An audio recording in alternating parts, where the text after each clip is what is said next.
नियमित कर्जफेड करणाऱ्या शेतकऱ्यांना प्रोत्साहन कधी मिळणार? निश्चित तारीख कधी येईल व कोणत्या महिन्यामध्ये या शेतकऱ्यांना 50,000 रुपये मिळणार? याबाबतचे अपडेट आजच्या व्हिडिओच्या माध्यमातून घेणार आहोत. राज्य शासनानं जे इमानदार शेतकरी आहेत, जे लोकांचे कर्ज काढून, लोकांची उसने घेऊन, व्याजानं घेऊन बँकेचे पैसे सारतात, अशा शेतकऱ्यांसाठी राज्य शासनानं त्या शेतकऱ्यांना प्रोत्साहन देऊन प्लस जेवढं कर्ज आहे तेवढं कर्ज प्लस देऊन त्याचा सत्कार करणं गरजेचं आहे.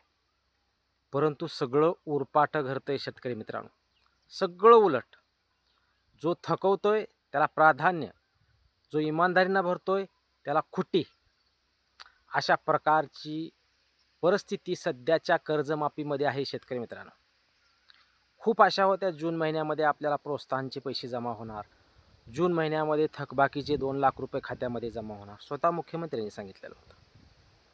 आणि 1 जुलैपासून शेतकऱ्यांना नवीन पीक कर्ज वाटप होणार. खुट्ट्या कशा आहेत बघा शेतकरी मित्रांनो. जो नियमित कर्जदार शेतकरी आहे, या संपूर्ण कर्जमाफीमध्ये जो नियमित कर्जफेड करणारा शेतकरी आहे तो इमानदार शेतकरी आहे. आणि त्या इमानदार शेतकऱ्यानं इमान राखलं आहे आणि त्यांचं इमान ही सरकारनं राखणं गरजेचं आहे. परंतु तसं घडताना दिसत नाही शेतकरी मित्रांनो.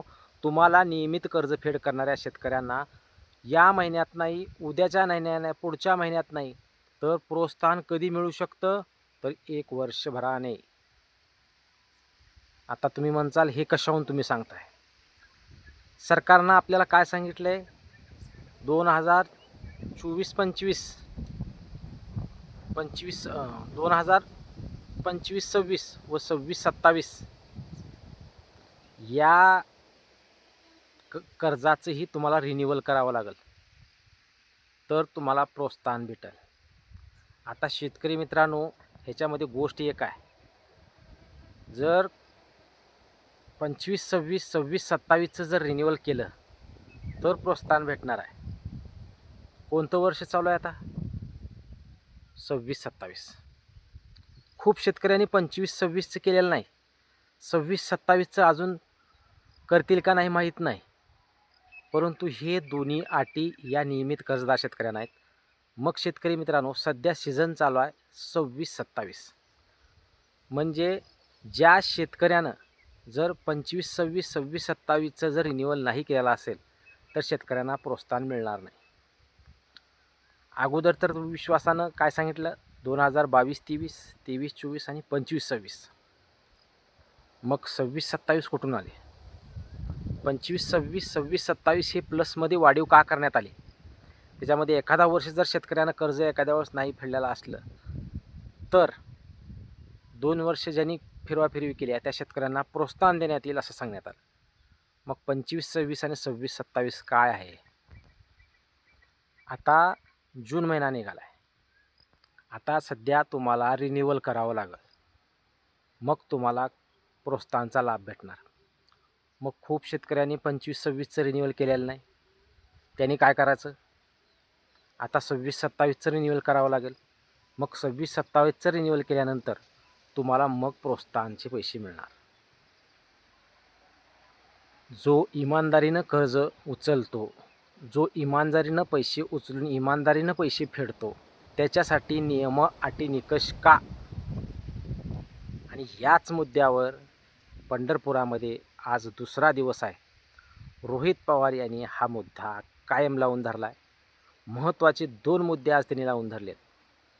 आम्हाला काहीही नको आहे, फक्त नियमित कर्जफेड करणाऱ्या शेतकऱ्यांसाठीचे 2 ह्या अटी रद्द करा आणि 2019मध्ये ज्या शेतकऱ्यांची कर्जमाफी झालेली आहे अशा शेतकऱ्यांचंही 2 लाखापर्यंत कर्ज माफ करा.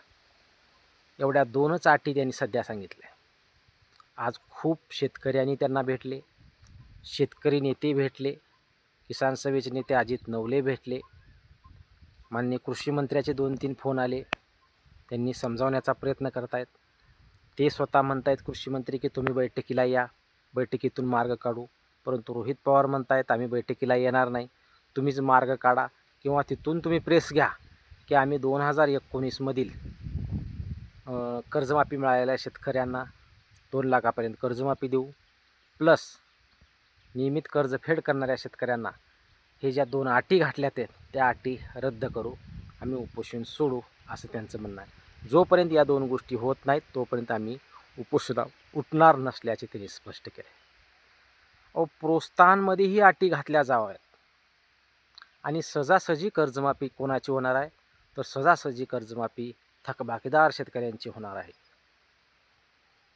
म्हणजे राज्य शासन या सर्व गोष्टीतून हे दाखवण्याचा प्रयत्न करते की जो थकबाकीदार असेल त्यांचे आम्ही माफ करू, परंतु जो नियमित कर्जफेड करतोय त्यांना आम्ही अटी नियम निकष लावू. राज्य सरकार स्वतः हे सांगतंय, समजावतंय, लक्षात येतंय की तुम्हीही पुढे चालून थकीत व्हा, थकीत झाल्यानंतर आम्ही पुन्हा कर्जमाफी करू. हा संदेश जातोय माननीय मुख्यमंत्री साहेब. नियमित कर्जफेड करणाऱ्या शेतकऱ्यांना तुम्ही प्रोत्साहन जर आता योग्यरित्या देऊन त्यांना सन्मान जर केला असला तर पुढच्या कर्जमाफीमध्ये जास्तीत जास्त शेतकरी नियमित कर्जफेड करणारे सापडतील आणि थकबाकीदार कमी सापडतील. पण तुम्ही उरफाट करताय.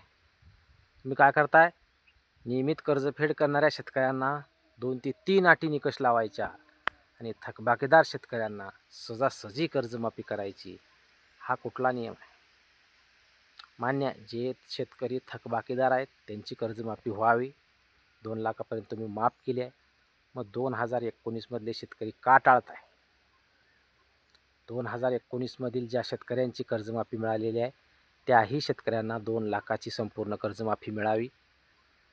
प्लस जे शेतकरी प्रोत्साहनासाठी अपेक्षा करत आहेत, प्रोत्साहनाची आशा करत आहेत, अशा शेतकऱ्यांना नियम अटी निकष कट करण्यात यावे.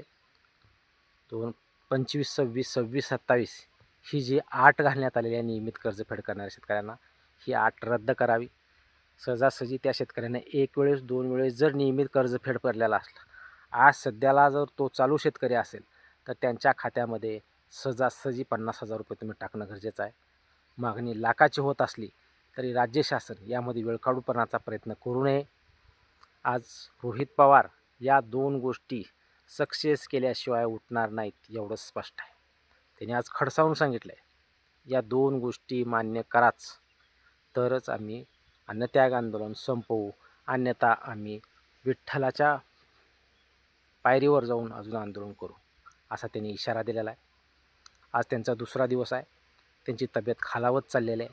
त्यांच्याबरोबरचे इतर जे आहेत त्यांचीही तब्येत खालावत चालली आहे. राज्य शासनानं बैठकीसाठी या असा आदेश दिला आहे, परंतु बैठकीमधून मार्ग निघणार नाही अशी माहिती त्यांची स्वतःची रोहित पवारांची आहे. त्यामुळे बैठकीला न जाता तुम्ही तिथे बसून जाहीर करा असं कृषी मंत्र्यांना आदेशित केलेलं आहे. पाहूया आज संध्याकाळपर्यंत किंवा उद्या सकाळपर्यंत या निर्णयाची अपेक्षा आहे. शेवटी आज संध्याकाळी किंवा उद्या सकाळपर्यंत जर काही नाही घडलं तर निश्चित उद्या घडू शकतं. नियमित कर्जदाराच्या नियम अटी निकष कट करा व 2019 मधील सर्व शेतकऱ्यांना 2 लाखाची संपूर्ण कर्जमाफी द्या. राज्य शासनानं जास्त ताणून न देता आज तुम्ही जे देताय ते अन्नदात्याला देताय, कुणाला देत नाही आहे. जो राबतो, आपल्या शेतात कष्ट करतो, आज त्याच्या मालाला भाव नाही, वरून निसर्गाचं संकट, वेळेवर पीक विमा नाही, वेळेवर पीक विमा अनुदान नाही, अशा एका अन्नदात्याला तुम्ही एक पहिल्यांदा दुसऱ्यांदा असो अथवा पहिल्यांदा असो कर्जमाफी देत आहे. हे तुमचे जरी आम्हाला उपकार शेतकऱ्यांना जर वाटले तर हे उपकार आयुष्यभर शेतकरी विसरत नाही आहे. तुम्हाला भरभरून मतं आजपर्यंत शेतकऱ्यांनी दिलेली आहेत आणि भविष्यातही देईल, परंतु या कर्जमाफीतील नियम अटी निकष काढावेत व संपूर्ण सरसकट कर्जमाफी करावी. पाहूयात नेमकं आता पुढे काय घडतं. रोहित पवारांच्या आंदोलनात भविष्यात आता काय घडू शकतं, परंतु अपेक्षा आहे की उद्या एक चांगला निर्णय येऊ शकतो. याबाबत काही अपडेट आली की लागलीच व्हिडिओ येईल. चॅनलवर नवीन असाल तर चॅनलला सबस्क्राईब करा व जास्तीत जास्त शेतकऱ्यांना व्हिडिओ शेअर करा. धन्यवाद.